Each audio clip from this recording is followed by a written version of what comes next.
don't add up. Would you be willing to look again at a 20%? Well, of course they add up. I was someone who ran businesses for 25 years and balanced the budget.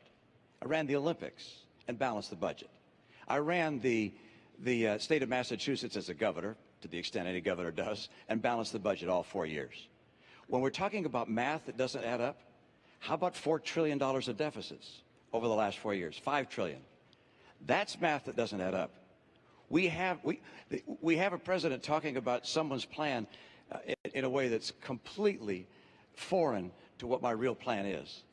And then we have his own record, which is we have 4 consecutive years where he said when he was running for office he would cut the deficit in half. Instead, he's doubled it. We've gone from $10 trillion of national debt to $16 trillion of national debt.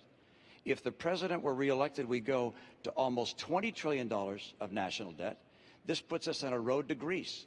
I know what it takes to balance budgets. I've done it my entire life. So, for instance, when he says, yours is the $5 trillion cut, well, no, it's not, because I'm offsetting some of the reductions with holding down some of the deductions. And Governor, I need to have you both hang up. I understand the stakes here. I understand both of you, but I will get run out of town. I just described to you, Mr. President, I just described to you precisely how I do it with a single number that people can put, and they can put their deductions and credits into that bucket. Mr. President, we're keeping track, I promise you. And Mr. President, the next question is for you, so stay standing. And it's Catherine Fenton who has a question for you. In what new ways do you intend to rectify the inequalities in the workplace, specifically regarding females making only 72% of what their male counterparts earn? Well, Catherine, this is a great question. And, you know, I was raised by a single mom who had to put herself through school while looking after 2 kids. And she worked hard every day and made a lot of sacrifices to make sure we got everything we needed. My grandmother, she started off as a secretary in a bank. She never got a college education, even though she was smart as a whip. And she worked her way up to become a vice president of a local bank, but she hit the glass ceiling. She trained people who would end up becoming her bosses during the course of her career.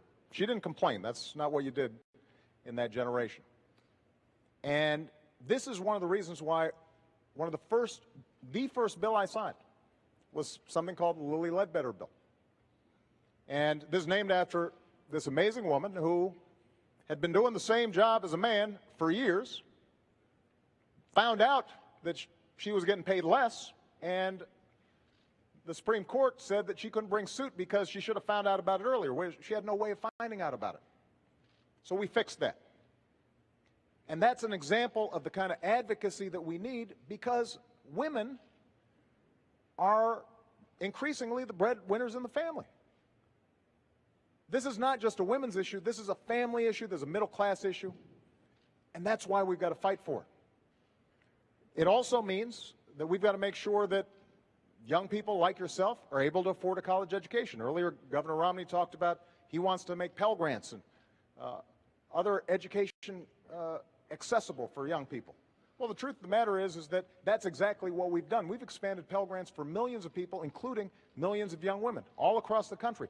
We did it by taking $60 billion that was going to banks and lenders as middlemen for the student loan program, and we said, let's just cut out the middleman. Let's give the money directly to students. And as a consequence, we've seen millions of young people be able to afford college, and that's going to make sure that young women are going to be able to compete in that marketplace. But we've got to enforce the laws, which is what we are doing, and we've also got to make sure that in every walk of life, we do not tolerate discrimination. That's been one of the hallmarks of my administration. I'm going to continue to push on this issue for the next 4 years. Governor Romney, pay equity for women. Thank you, and important topic, and one which I learned a great deal about, particularly as I was serving as governor of my state, because I had the chance to pull together a cabinet, and all the applicants seemed to be men. And I went to my staff and I said, how come all the people for these jobs are all men? They said, well, these are the people that have the qualifications. And I said, well, gosh, can't we Can't we find some women that are also qualified? And so we took a concerted effort to go out and find women who had backgrounds that could be qualified to become members of our cabinet. I went to a number of women's groups and said, can you help us find folks? And they brought us whole binders full of women. I was proud of the fact that after I staffed my cabinet and my senior staff, that the University of New York in Albany did a survey of all 50 states and concluded that mine had more women in senior leadership positions than any other state in America. Now, one of the reasons I was able to get so many good women to be part of that team was because of our recruiting effort, but number two, because I recognize that if you're going to have women in the workforce, that sometimes they need to be more flexible. My chief of staff, for instance, had 2 kids that were still in school. She said, I can't be here until 7 or 8 o'clock at night. I need to be able to get home at 5 o'clock so I can be there for making dinner for my kids and being with them when they get home from school. So we said, fine, let's have a flexible schedule so you can have hours that work for you. We're going to have employers in the new economy, in the economy I'm going to bring to play, that are going to be so anxious to get good workers, they're going to be anxious to hire women. In the last 4 years, women have lost 580,000 jobs. That's the net of what's happened in the last 4 years. We're still down 580,000 jobs. I mentioned 3.5 million women more now in poverty than 4 years ago. What we can do to help young women and women of all ages is to have a strong economy, so strong that employers are looking to find good employees and bringing them into their workforce and adapting to a flexible work schedule that gives women the opportunities that they would otherwise not be able to afford. This is what I've done. It's what I look forward to doing, and I know what it takes to make an economy work. And I know what a working economy looks like. And an economy with 7.8% unemployment is not a real strong economy. An economy that has 23 million people looking for work is not a strong economy. An economy with 50% of kids graduating from college that can't find a job or a college-level job, that's not what we have to have. I'm going to help women in America get good work by getting a stronger economy and by supporting women in the workforce. Mr. President, why don't you get in on this quickly, please? Catherine, I just want to point out that when Governor Romney's campaign was asked about the Lilly Ledbetter bill, whether he supported it, he said, I'll get back to you.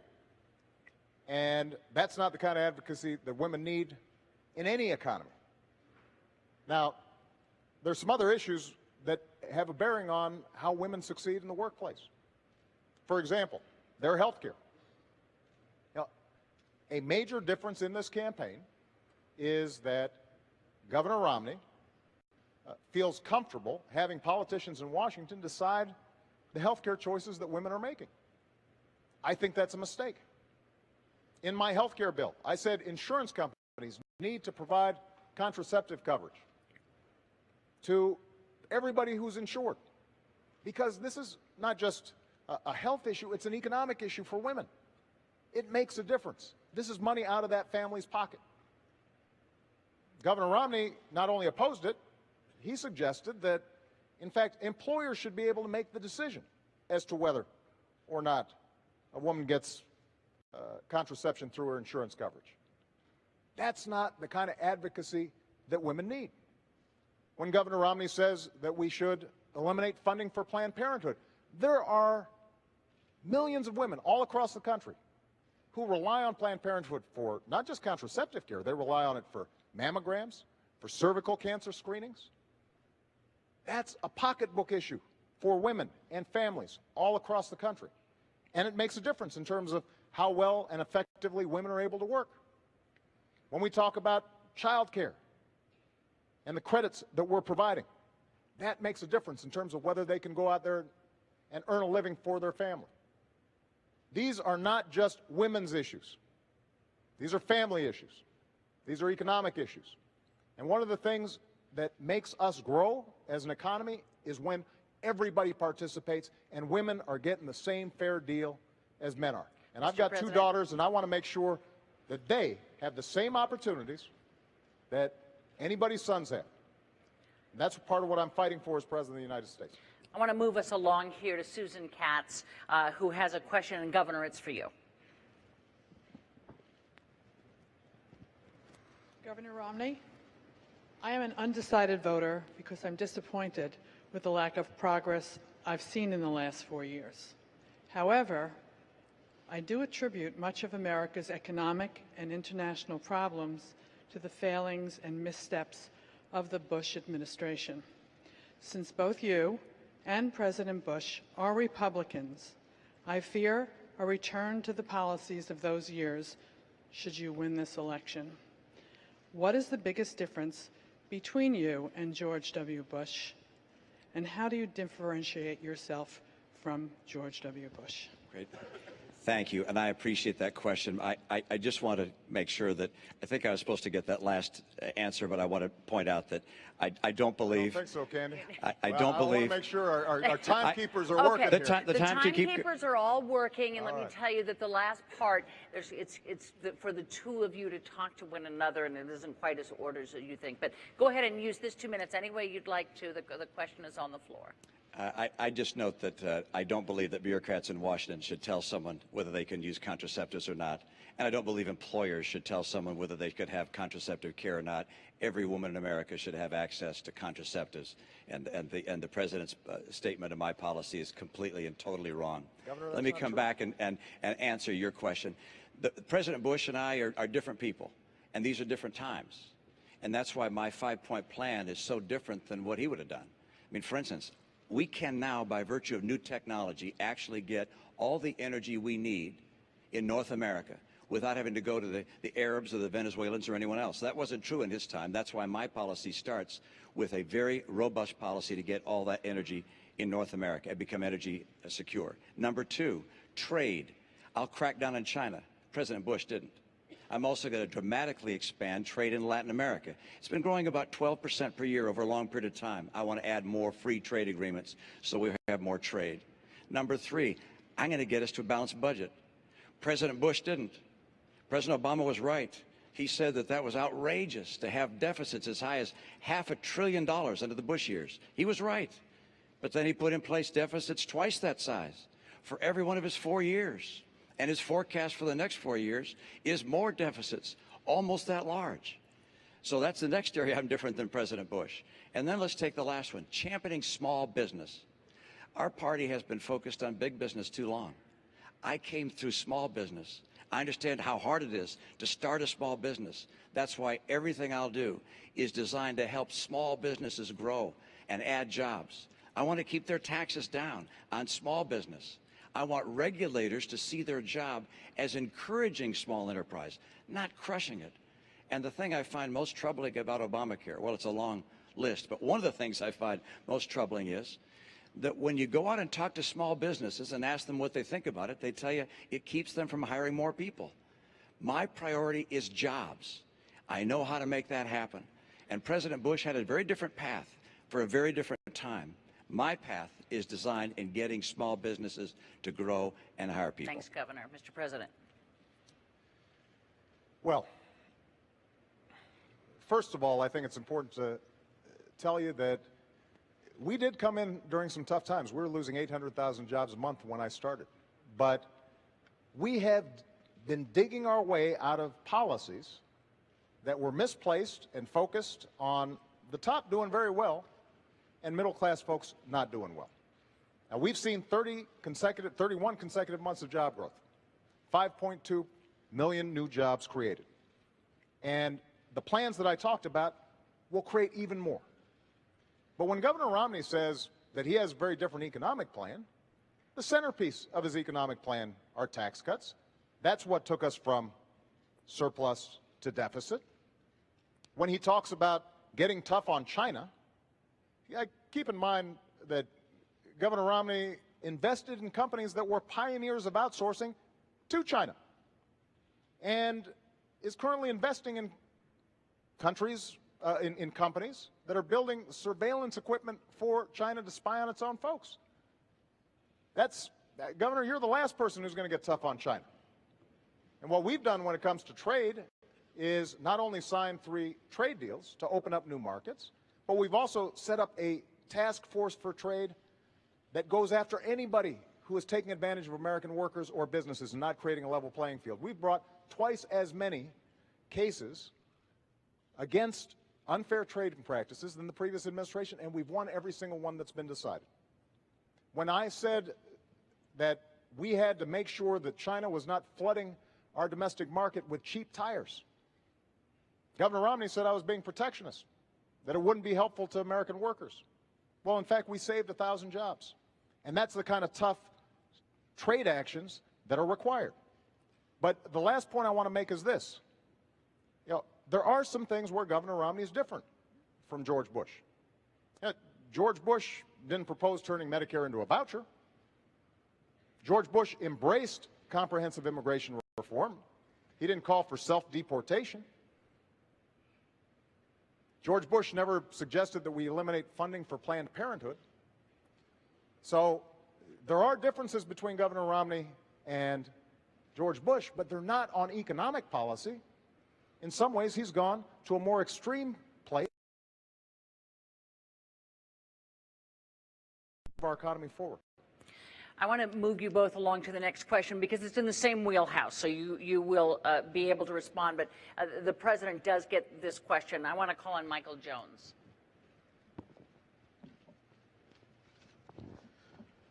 Mr. President, I voted for you in 2008. What have you done or accomplished to earn my vote in 2012? I'm not that optimistic as I was in 2012. Most things I need for everyday living are very expensive.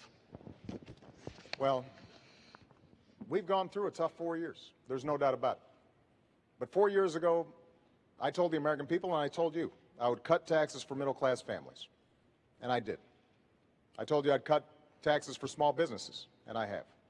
I said that I'd end the war in Iraq, and I did. I said we'd refocus attention on those who actually attacked us on 9/11. And we have gone after al-Qaeda's leadership like never before, and Osama bin Laden is dead. I said that we would put in place health care reform to make sure that insurance companies can't jerk you around, and if you don't have health insurance, that you'd have a chance to get affordable insurance. And I have. I committed that I would rein in the excesses of Wall Street, and we passed the toughest Wall Street reforms since the 1930s. We've created 5 million jobs, gone from 800,000 jobs a month being lost, and we are making progress. We saved an auto industry that was on the brink of collapse. Now, does that mean you're not struggling? Absolutely not. A lot of us are. And that's why the plan that I put forward for manufacturing and education and reducing our deficit in a sensible way, using the savings from ending wars to rebuild America and putting people back to work, making sure that we are controlling our own energy, but not just the energy of today, but also the energy of the future. All those things will make a difference. So the point is, the commitments I've made, I've kept. And those that I haven't been able to keep, it's not for lack of trying, and we're going to get it done in a second term. But you should pay attention to this campaign because Governor Romney's made some commitments as well. And I suspect he'll keep those too. You know, when members of the Republican Congress say we're going to sign a no-tax pledge so that we don't ask a dime from millionaires and billionaires to reduce our deficit so we can still invest in education and helping kids go to college, he said, me too. When they said, we're going to cut Planned Parenthood funding, he said, me too. When he said, we're going to repeal Obamacare, first thing I'm going to do, despite the fact that it's the same health care plan that he passed in Massachusetts and is working well, he said, me too. That is not the kind of leadership that you need, but you should expect that those are promises he's going to keep. Mr. And President, the choice in this election is going to be whose promises are going to be more likely to help you in your life, make sure your kids can go to college, make sure that you are getting a good paying job, making sure that Medicare and Social Security will be there for you. Thank you. Governor. I think you know better. I think you know that these last 4 years haven't been so good as the president just described, and that you don't feel like you're confident that the next 4 years are going to be much better either. I can tell you that if you were to elect President Obama, you know what you're going to get. You're going to get a repeat of the last 4 years. We just can't afford 4 more years like the last 4 years. He said that by now we'd have unemployment at 5.4%. The difference between where it is and 5.4% is 9 million Americans without work. I wasn't the one that said 5.4%. This was the president's plan. Didn't get there. He said he would have by now put forward a plan to reform Medicare and Social Security because he pointed out they're on the road to bankruptcy. He would reform them. He'd get that done. He hasn't even made a proposal on either one. He said in his first year he'd put out an immigration plan that would deal with our immigration challenges. Didn't even file it. This is a president who has not been able to do what he said he'd do. He said that he'd cut in half the deficit. He hasn't done that either. In fact, he doubled it. He said that by now middle-income families would have a reduction in their health insurance premiums by $2,500 a year. It's gone up by $2,500 a year. And if Obamacare is passed or implemented, it's already been passed, if it's implemented fully, it'll be another $2,500 on top. The middle class is getting crushed under the policies of a president who has not understood what it takes to get the economy working again. He keeps saying, look, I've created 5 million jobs. That's after losing 5 million jobs. The entire record is such that the unemployment has not been reduced in this country. The unemployment, the number of people who are still looking for work, is still 23 million Americans. There are more people in poverty, 1 out of 6 people in poverty. How about food stamps? When he took office, 32 million people were on food stamps.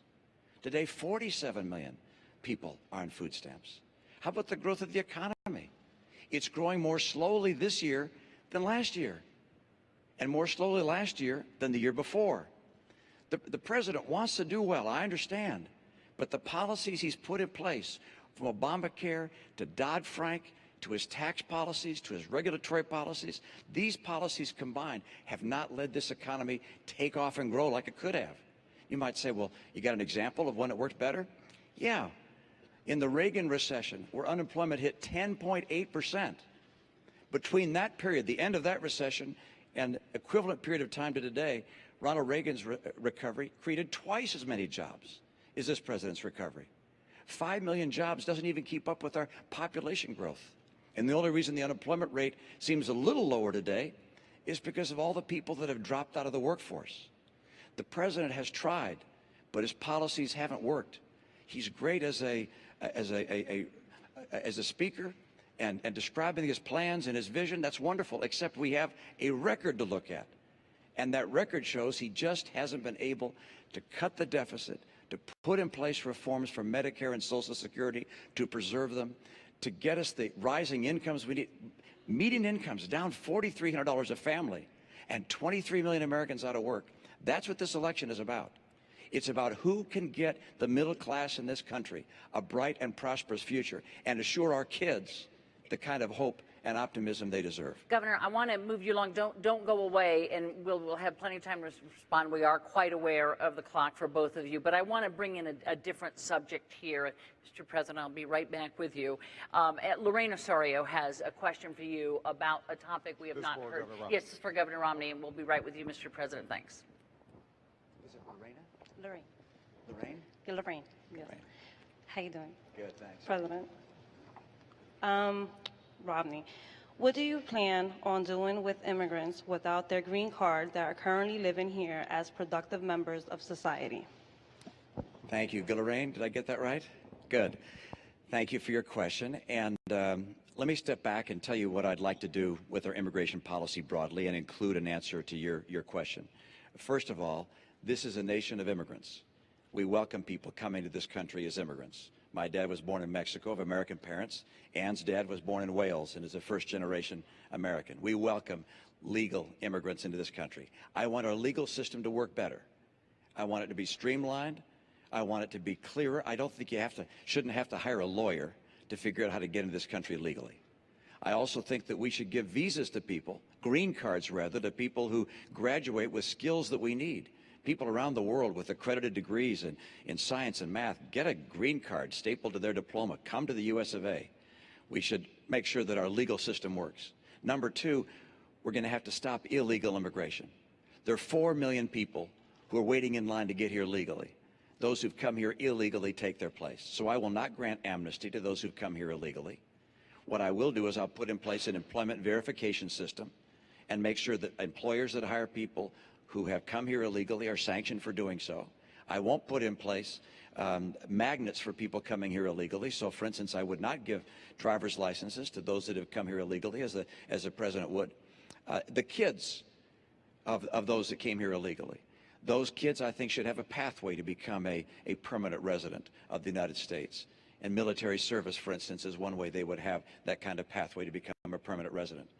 Now, when the president ran for office, he said that he'd put in place in his first year a piece of legislation. He'd file a bill in his first year that would reform our immigration system, protect legal immigration, stop illegal immigration. He didn't do it. He had a Democrat House and Democrat Senate, supermajority in both houses. Why did he fail to even promote legislation that would have provided an answer for those that want to come here legally and for those that are here illegally today? That's a question I think the president will have a chance to answer right now. Good. I look forward to it. Was Lorraine, we are a nation of immigrants.